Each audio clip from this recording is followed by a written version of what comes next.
Trying to start a business when you're already working a full-time job and juggling family commitments and trying to just keep the house running might seem impossible, but it can be done. It's a bit like trying to fit more clothes into a suitcase when it's already full. You just got to sort of rearrange it a bit, or maybe remove stuff that you don't really need. Like, I don't really need a load of bikinis in my suitcase. One's enough. Right, so let's break this down into two parts. First, how to claw back some time from your jam-packed schedule. And secondly, how to make the most of that precious time. So step one, audit your time. So for 1 week, track everything you do from morning till night. Ideally, you write it down, but I can already hear you shouting, "Oi, bikini brains.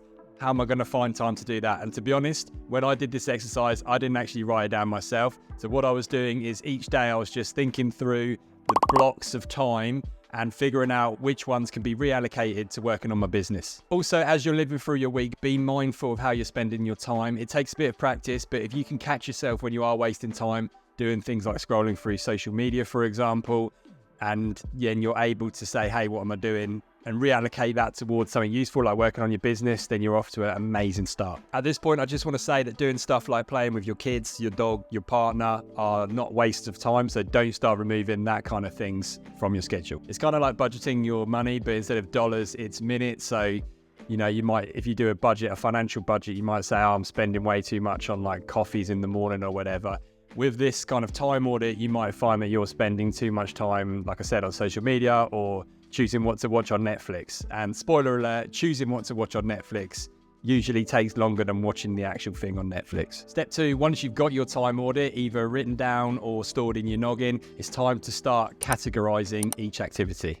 What's essential and what can go? If you're spending half an hour each day deciding what to cook, start meal prepping. If you're spending 2 hours a week doing grocery shopping, do it online. For me, I found I was staying up a bit too late watching television because I was making excuses and telling myself that I needed to relax and unwind after the day. So what I ended up doing is just going to bed an hour earlier, meaning I could then get up an hour earlier and work on my business before the rest of the world woke up and started asking me to do things. Step three, set boundaries. And this means saying no to things that aren't urgent or important.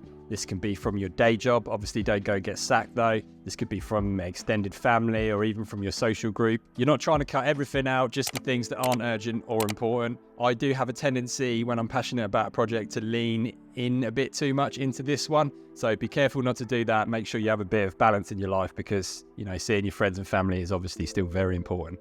But if someone's asking you to go somewhere or do something that you know is pointless and won't even be appreciated anyway, then don't be afraid to pop a little do not disturb sign on the front door of your life. It's okay to skip the odd happy hour if it means you get to spend an extra hour working on your dreams and your business. And it's also sort of a good way to sort of smoke out the real friends who actually care about you and the ones that maybe don't so much.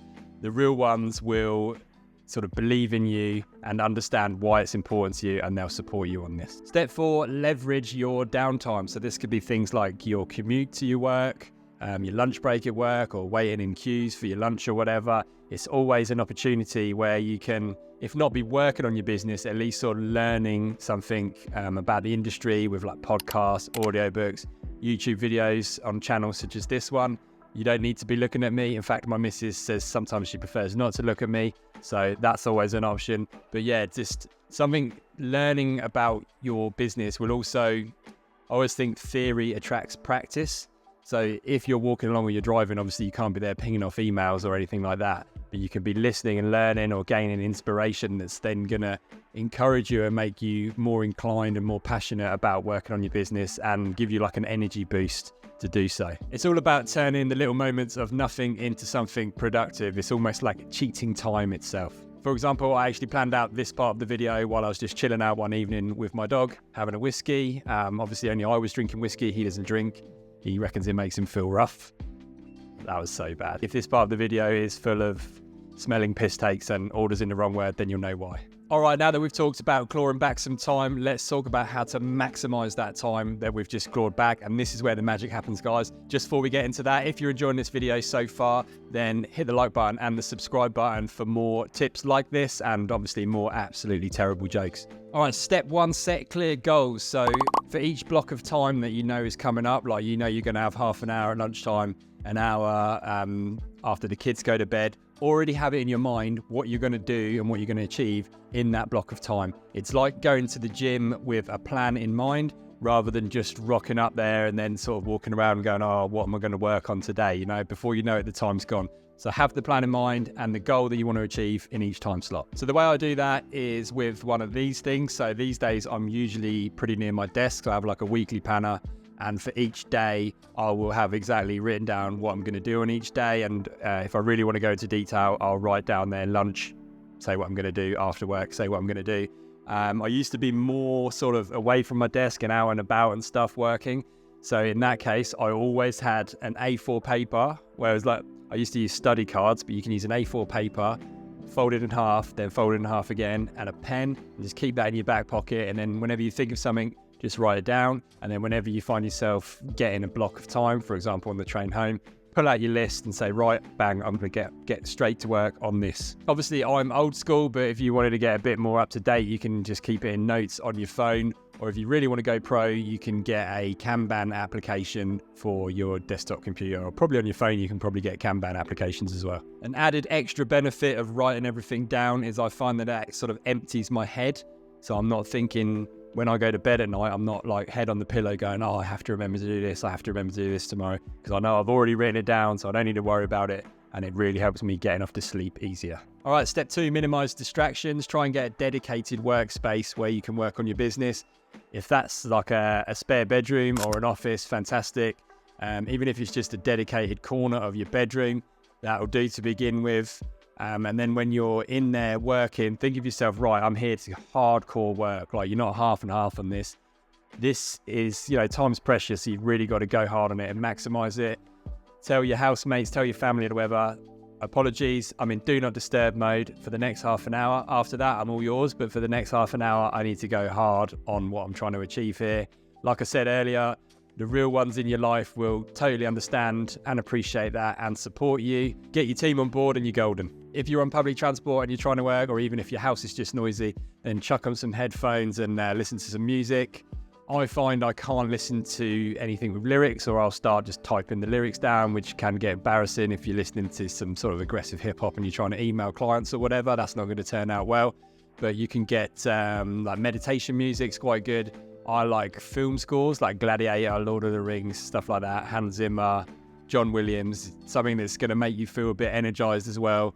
And yeah, nothing too distracting is the goal there. Step 3, batch similar tasks together. This is something I'm trying to get more into now. For example, this video you're watching right now was filmed as a batch with another video.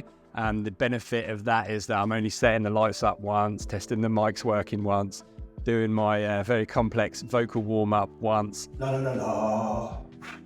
I'm a strong, confident woman. You get the point, right? You get into that frame of mind. Not only do you save time, but I think you get a bit of momentum up as you get into a flow and a rhythm, and I think it actually helps your performance. If you're going to be making sales calls, then I think this is really going to help your performance. Like, don't be making one sales call one day, especially if you're nervous about it, right? And then the next day you have to get yourself hyped up and in the mood again to do it.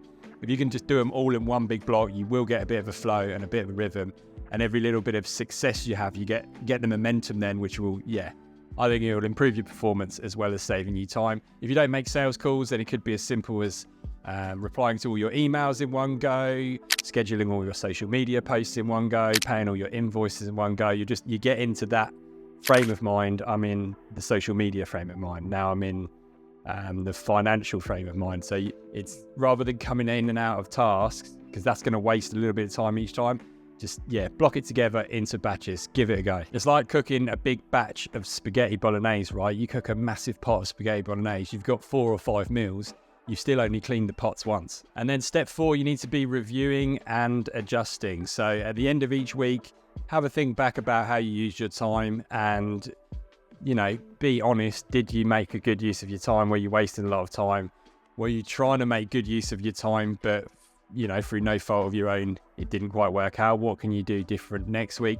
It's kind of like being your own coach, so you're tweaking your performance so you can improve next week. Constant improvement, that's all you need to do. It's about progress, it's not about perfection, and it's also a little bit about patience. Like, you need to come up with a method of working that's sustainable. I'd much rather you do 5 to 10 hours per week over the long term than try and squeeze in 30 hours in the first week and just crash and burn because it's not sustainable. And remember that every obstacle you face can be looked at as a good thing. So every time you face an obstacle, in this example, it's lack of time. If you can manage to solve that challenge and get past it, other people will have quit at that point. So whatever you're trying to do, whatever your business is, there's a lot of people that would have tried it whilst working a full-time job and they just quit because they couldn't hack it. So if you can figure out a way to handle and get past that, you're already way ahead of most of the competition. And it's as simple as that. A lot of the time, you haven't got to be the best in the world. You haven't got to be perfect. You've just got to work hard enough for long enough. Hope you found that useful, guys. I've got to be honest, I'm absolutely knackered because probably like you, I'm trying to juggle heaps of other things at the same time, but we're going to get there together. We're going to make it work. YouTube thinks you should watch this video next.